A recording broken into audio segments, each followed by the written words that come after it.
మనకి ప్రాణం పోసిన భగవంతుడు ప్రాణాపాయ స్థితిలో ఉన్న మరొకరికి ప్రాణమిచ్చే అవకాశాన్ని మనకిచ్చాడు. అదే రక్తదానం. అయితే ఈ అవకాశాన్ని మనలో ఎంతమంది ఉపయోగించుకుంటున్నాం? ఏ దానం చేయాలన్నా అది విద్య, విజ్ఞానం, డబ్బుతో ముడిపడి ఉంది. ఒక్క రక్తదానమే మంచి మనసుతో ముడిపడి ఉంది. మీరంతా మంచి మనసున్న మనుషులు. రక్తదాన ఉద్యోగంలో ఈ రోజే పాలు పంచుకోండి.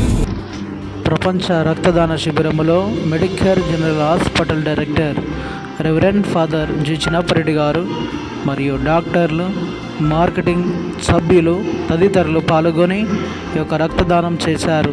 మరి మీరు కూడా రక్తదానం చేయండి, ప్రాణదాతలు కాండి. మరిన్ని వివరాలకు మా యొక్క ఛానల్ను సబ్స్క్రైబ్ చేసుకొని షేర్ చేయగలరు.